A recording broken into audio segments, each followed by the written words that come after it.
नमस्कार। कभी सोचा है कि जो कंपनियां हमारी सेहत का ख्याल रखती हैं, उनकी खुद की सेहत कैसी है? आज हम इंडियन फार्मा सेक्टर का एक पूरा हेल्थ चेकअप करने वाले हैं, ये समझने के लिए कि क्या इसमें इन्वेस्ट करना एक सेहतमंद फैसला हो सकता है। तो चलिए पता लगाते हैं। पिछले कुछ सालों का रिकॉर्ड देखें तो इस सेक्टर ने इन्वेस्टर्स को जबरदस्त रिटर्न्स दिए हैं। लेकिन बड़ा सवाल ये है कि क्या ये शानदार परफॉर्मेंस आगे भी जारी रहेगी? आइए इसी की तह तक चलते हैं। तो किसी भी चीज के फ्यूचर को समझने के लिए उसका पास्ट देखना तो बनता है ना? तो चलिए सबसे पहले पिछले 5 साल की रिपोर्ट कार्ड पर एक नजर डालते हैं कि आखिर इस सेक्टर ने परफॉर्म कैसा किया है।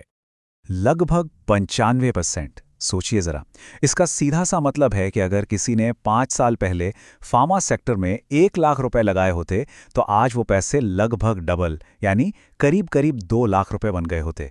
कमाल की ग्रोथ है वाकई। अच्छा, अब इस 95% के बड़े नंबर को थोड़ा और आसान बनाते हैं। अगर हम इसे साल दर साल देखें तो इस सेक्टर ने हर साल एवरेज 14.2% की ग्रोथ दी है। इसे ही हम CAGR कहते हैं, यानी कंपाउंडेड एनुअल ग्रोथ रेट। इससे पता चलता है कि ये ग्रोथ सिर्फ 1-2 साल का तुक्का नहीं, बल्कि काफी कंसिस्टेंट रही है। हम बार बार ये निफ्टी फार्मा इंडेक्स की बात कर रहे हैं, तो आखिर ये है क्या चीज़?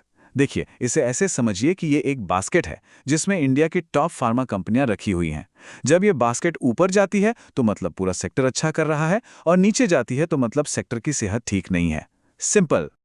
तो रिपोर्ट कार्ड तो एकदम फर्स्ट क्लास है, पर अब असली डायग्नोसिस का टाइम है।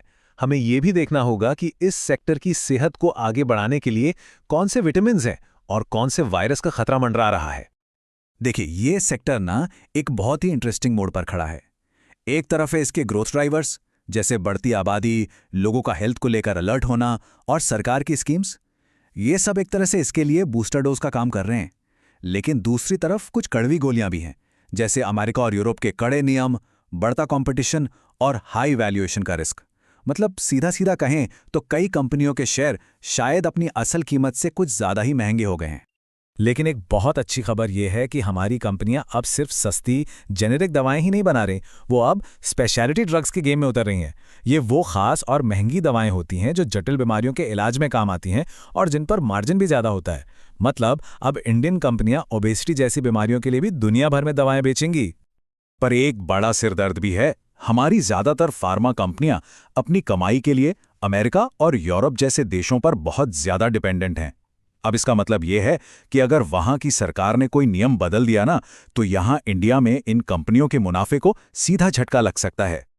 तो हमने पूरे सेक्टर की बात तो कर ली, पर कहते हैं ना, जंगल में हर पेड़ एक जैसा नहीं होता। तो चलिए अब कुछ बड़ी कंपनियों के इंडिविजुअल हेल्थ चार्ट पर एक नजर डालते हैं, क्योंकि असली कहानी तो वहीं छिपी होती है। अब जरा इन नंबर्स को देखिए, क्या कमाल का फर्क है।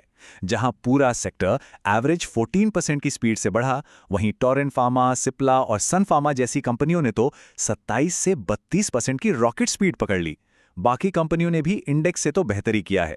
तो इससे एक बात तो साफ है, इस रेस में सही घोड़े पर दाव लगाना बहुत जरूरी है। तो इतनी सारी जानकारी के बाद सवाल ये उठता है कि एक इन्वेस्टर को अब करना क्या चाहिए।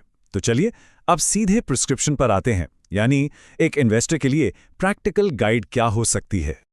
यहां 3 बहुत ही सिंपल लेकिन जरूरी बातें हैं।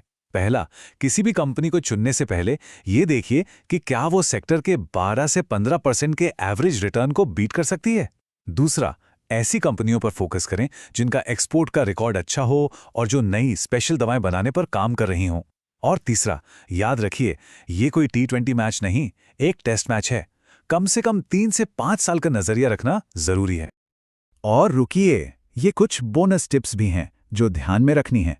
अमेरिका और यूरोप से आने वाली खबरों पर हमेशा नजर बनाए रखें। किसी भी शेयर को सिर्फ इसलिए ना खरीदें क्योंकि वो बहुत भाग रहा है। महंगे वैल्यूएशन पर खरीदने से बचें। और हां, अपने पोर्टफोलियो को डाइवर्सिफाई करें। फार्मा को अपने टोटल इन्वेस्टमेंट का एक हिस्सा बनाएं ताकि मार्केट के उतार चढ़ाव में भी बैलेंस बना रहे। तो आखिर में सवाल यही है, इंडियन फार्मा सेक्टर में ग्रोथ की एक जबरदस्त दवा तो है, लेकिन साथ ही कुछ रिस्क के साइड इफेक्ट्स भी हैं। अब यह फैसला हर इन्वेस्टर को खुद करना है कि क्या यह इलाज इन संभावित साइड इफेक्ट्स को सहने लायक है या नहीं।